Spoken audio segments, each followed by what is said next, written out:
नमस्कार, मैं अनीता चौधरी और न्यूज़ अड्डा पे आप सभी का स्वागत है। जय भारत, जय हिंद। एक ऐसा वीडियो सामने आया, एक ऐसा बयान सामने आया जिसको देखकर, जिसको सुनकर ऐसा लगा कि भारत में बीजेपी का समर्थन करना कहीं ना कहीं बहुत बड़ा गुनाह है। ऐसा नहीं कि सरकार के कामों से लोग खुश नहीं हैं, लेकिन दहशत ये है कि अगर सपोर्ट कर दिया तो पता नहीं आस पड़ोस वाले और घर वाले किस तरह से ट्रीट करें। कुछ ऐसा ही वाक़या उत्तर प्रदेश के बरेली में हुआ। उत्तर प्रदेश की बरेली में हम देखें तो बड़ी तादाद में मुस्लिम समुदाय वहाँ पे रहते हैं और मुस्लिम समुदाय अमूमन बीजेपी के विरोध में खड़े होते हैं। एक परिवार में ऐसी ही चर्चा चल रही थी कि आखिर इस बार भी योगी कैसे सत्ता में आ गया, कैसे जीत गया। इस पर उस घर की बहू ने बोला कि अरे योगी को तो हमने भी वोट दिया, काम ही इतना अच्छा कर रहे हैं, ये सरकार बहुत अच्छा काम कर रही है, लॉ एंड ऑर्डर तो अच्छा है ही, महिलाओं के लिए कितना काम कर रही है, ये सरकार राशन बंटवा रही है, सड़कें बनवा रही हैं, सुरक्षा बड़ी मुस्तैद है। उसकी ये बात सुनकर घर वाले इतने बिफर पड़े कि उन्होंने उसे घर से निकाल दिया। जी हाँ, हालांकि ये वीडियो वायरल हो रहा है, लेकिन इस वायरल वीडियो का सच बहुत ही खौफनाक, दर्दनाक और बहुत बड़े पैमाने पे है, क्योंकि अमूमन हम इस तरह की घटनाओं को एक घरेलू झगड़ा मानकर छोड़ देते हैं और जाने देते हैं। लेकिन जिस फ्रीडम ऑफ स्पीच, जिस freedom of expression, voters right की बात हमेशा वामपंथी करते रहते हैं, हमेशा इस देश के मुसलमान करते रहते हैं, जो सो कॉल्ड सेकुलर हैं, वो करते रहते हैं। आखिर जब इस तरह के वाक़ये होते हैं तो उनकी ज़ुबान क्यों चुप हो जाती है? ये सेकुलरिज्म, ये राइट ऑफ एक्सप्रेशन, ये freedom of speech, article 14 to 21, इसका हवाला सिर्फ एक तरफा क्यों होता है, ये सवाल मेरा है। देखिए, सबसे पहले हम आपको वो बयान सुनाएंगे जिसमें महिला अपने दर्द को बयां कर रही है। उत्तर प्रदेश की बरेली की बात है ये, और बीजेपी को वोट देना इस मुस्लिम महिला के लिए बहुत बड़ा गुनाह साबित हुआ। इतना दर्दनाक साबित हो गया कि उसे घर से निकाल दिया गया, उसे 3 तलाक की धमकी दी गई और कहा गया कि पहले अपनी शादी तो बचा लो, अपने 3 तलाक बचा लो, उसके बाद योगी और मोदी सरकार की तारीफें करना। नहीं है तो शौहर का क्या कहना है इस बारे में? शौहर भी मेरे मामू की तरफ बोल रहे हैं, वो भी अब मेरी तरफ नहीं बोल रहे हैं, वो भी बात नहीं कर रहे हैं। लेकिन मेरे शौहर से मेरी कोई लड़ाई नहीं है, कुछ भी नहीं है। क्या आपके शौहर ने कहा तलाक देने के लिए? हाँ, मेरे शौहर ने ही निकाला है मुझे, ये कहा अपनी 3 तलाक बचा ले अब जा। उन्होंने धमकी दी कि जी हाँ, फिलहाल मुझे तलाक दी नहीं है, फिलहाल ये कहा है अब अपनी 3 तलाक बचा ले जा, कह दे। जब मैंने कहा ये मसला मैं कहूंगी तो मुझे धमकी भी दी है कि मेरे छोटे भाई बहन हैं, उन्हें ऐसा कर देंगे, वैसा कर देंगे, क्योंकि वो लोग बड़े लोग हैं। आपकी कौन सी विधानसभा क्षेत्र में वोट है और आपने बरेली में कौन सी पार्टी को टिकट वोट दिया था? जी मतलब विधानसभा आपकी कौन सी है? महिला का कहना है कि उनके घर में राजनीति के इस बदलते परिवेश को लेकर के, सत्ता में योगी की वापसी को लेकर के चर्चा चल रही थी, जिस पे उसने अपना भी मत रखा और इस मत का परिणाम ये हुआ कि धक्के मारकर उसे घर से बाहर निकाल दिया गया। हालांकि ये शादी बहुत पुरानी नहीं थी और शादी लव मैरिज थी, प्रेम विवाह था। ये 1 साल पुरानी 2021 में ये शादी हुई थी अक्टूबर में, और 2022 में उसे घर से निकाल दिया गया क्योंकि उसने बीजेपी को वोट किया था। महिला का कहना है कि हम गरीब घर से हैं और इस सरकार ने हमारे लिए बहुत मदद के काम किए हैं, इनकी पॉलिसीज़ हमारे घर के लिए वरदान साबित हुआ है। 3 तलाक जो कि एक अभिशाप था इस समाज के लिए, खासकर मुस्लिम समुदाय के महिलाओं के लिए, वो कहीं ना कहीं महिलाओं के लिए वरदान साबित हुआ है। इस तरह के फैसलों से वो प्रभावित रहीं, वो मोदी और योगी कि इन नीतियों की तारीफदार रही, और यही वजह है कि उन्होंने वोट दिया, जिसको लेकर के उनके शौहर के मामा जो हैं, मामू, उन्होंने इतना ऐतराज़ जताया कि उन्होंने बोला कि जब इन्होंने कहा कि ट्रिपल तलाक को लेकर के जो इनकी नीति है कितनी अच्छी है, तो उनका कहना था कि पहले अपनी 3 तलाक बचा लो, और पति और मामू ने मिलकर उसे घर से बाहर निकाल दिया। महिला का पूरा दर्द और पूरा बयान सुनिए आप, और उसके बाद आप खुद तय कीजिए कि आखिर क्यों सेलेक्टिव होता है ये फ्रीडम ऑफ स्पीच, ये लिबरल एटीट्यूड, ये जो राइट ऑफ एक्सप्रेशन है वो क्यों सेलेक्टिव होता है, क्यों सेलेक्टिव होता है राइट टू वोटर्स जो है वो सबके लिए बराबर क्यों नहीं है।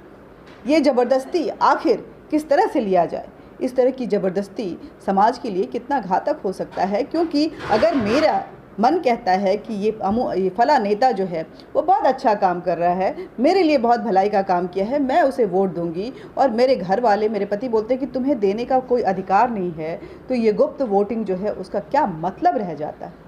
ये बहुत बड़ा सवाल है, और ये सवाल ये भी है कि आखिर इस दहशत से कब तक इस देश की ये प्रजातंत्र बची रहेगी। क्योंकि जीतने के बाद सायदा खातून जो कि सपा की विधायक हैं, डुमरियागंज में उन्होंने, उनके समर्थकों ने किस तरह से आतंक मचाया था, ये भी हमने आपको दिखाया था कि किस तरह से पाकिस्तान जिंदाबाद के नारे लगे थे जीतने के तुरंत बाद। उसके बाद गांव में जो चंद हिंदू फैमिलीज़ थे उनको किस तरह से मारा पीटा गया, मंदिरों में तोड़ फोड़ मचाई गई, ये भी हमने दिखाए थे। एक बार फिर आपको दिखा रहे हैं, देखिए, सोचिए, समझिए, और उसको समझने के बाद अपने विवेक से काम लीजिए कि आखिर कहाँ बचा हुआ है हमारा लोकतंत्र। हम जो ये बातें कहते हैं कि हमारे फ्रीडम ऑफ एक्सप्रेशन पे, हमारे फ्रीडम ऑफ स्पीच पे कहीं ना कहीं सरकार की अंकुश है, ये अंकुश किस तरफ से दिखाई दे रही है, और इस अंकुश का आखिर इस कट्टरवाद का नतीजा क्या होगा, कितना घातक होगा, ये भी ज़रूर समझिएगा। ये विजुअल भी देख लीजिए। उसकी बात नहीं है, उसकी सब महिला लोग, 12 महिला लोग, सब लोग हैं, परिवार ज्यादा उनके हैं, और कमाई भी ज्यादा, उनके 7-8 बेटों कमा रहे हैं। बोलती हमारे बेटों कमा रहे हैं, जब चाहे तब तुमको मरवा सकते हैं, जब चाहे तब फेंकवा सकते हैं तुमको। और उसके बाद अब तो सैयदा खातून की राज गई, मूर्ति भी तूर दी है। हमारी ननद गई बोलने लगी, उनको घींच के घर में जलालू असलम लेके चले गए, घींच के इनके ये डारा हुआ करा, सब झोटा वोटा नोच लिया। तो ये कहना गलत नहीं होगा कि अब भारतवर्ष में बीजेपी को समर्थन देना, उसको वोट देना बहुत बड़ा गुनाह है, और इस गुनाह की सज़ा आपको घर से निकाल सकती है।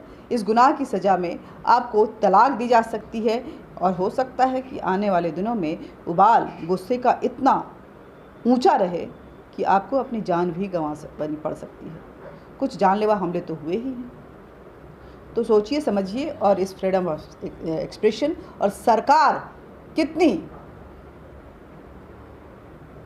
जो है जनता पे अंकुश लगाई हुई है, या विपक्ष सरकार की नीतियों पे अंकुश लगाने के लिए, उसकी तारीफ़ों पे अंकुश लगाने के लिए किस हद तक जा रहा है, ये भी समझने की कोशिश कीजिए। नफ़रत की ये आग जो कांग्रेस और समाजवादी पार्टी और बाकी वामपंथी दलों के तरफ से बोया जा रहा है, वो समाज के लिए कितना घातक हो सकता है। घर टूट रहे हैं, लोगों की जानें जा रही हैं, माफियागिरी को समर्थन दिया जा रहा है, गुंडा राज को वापस बुलाने के लिए बेताबी मची हुई है। अखिलेश यादव तो इतने नफरत में डूबे हुए हैं कि उन्होंने यहाँ तक कह डाला कि हम योगी आदित्यनाथ अगर बुलाएंगे भी तो उनके शपथ ग्रहण में नहीं जाएंगे। ये बात उन्होंने कह डाली, ये भी सुनवा देते हैं आपको। सर 25 तारीख को बाबा जी का शपथ ग्रहण है, सर क्या कहें? शपथ ग्रहण में जाएंगे? मुझे नहीं लगता कि मैं जाऊंगा, न मुझे बुलाया जाएगा। नहीं बुलाया तो जाएगा आपको कैसे पता कि बुलाया जाएगा? ये ऐसा तो नहीं है कि आप लोग उनकी तरफ से कह रहे हो कि अगर नहीं। और सर मुझे तो पता नहीं लिस्ट। सर क्या संदेश रहेगा सरकार के लिए? देखिए, क्या करें जो बेहतर रहे? सरकार झूठ न बोले बस। और उसके बाद इस नफरत की आग को यूपी में देखिए, और आने वाले समय को इमेजिन कीजिए, उसकी परिकल्पना कीजिए कि आपको आने वाले समय में विपक्ष की तरफ से किस किस तरह के जो हमले हैं वो देखने को मिल सकता है।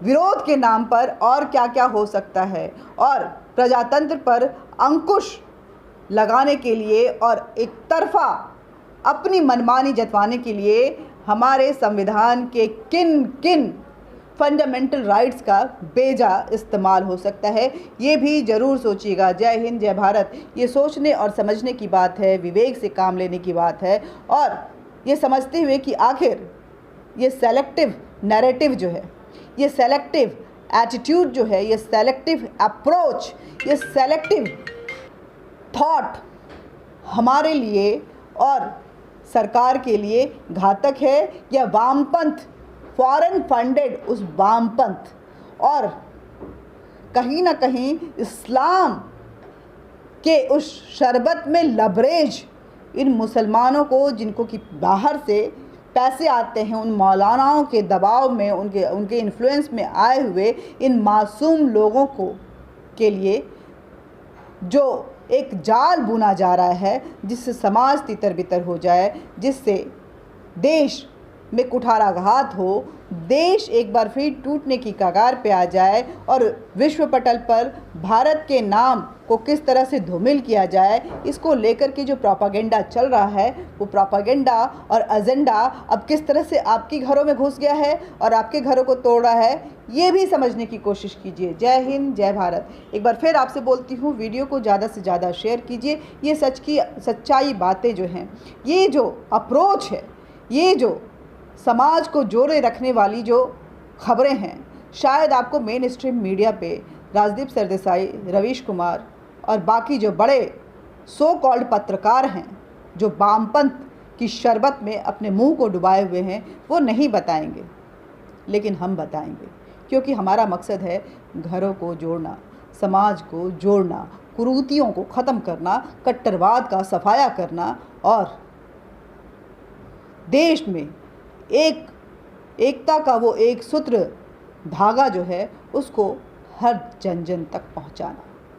जय हिंद, जय भारत। न्यूज़ अड्डा पे इस तरह की खबरें आपको मिलती रहेंगी, इसलिए वीडियो को ज़्यादा से ज़्यादा शेयर कीजिए, हमारे चैनल को लाइक कीजिए, सब्सक्राइब भी कीजिए। इस वीडियो को लाइक ज़रूर कीजिए, सब्सक्राइब कीजिए और कमेंट बॉक्स में अपने विचार ज़रूर रखिए। साथ ही बेल बटन दबाइए ताकि आप तक नोटिफिकेशन पहुंचता रहे। जय हिंद, जय भारत।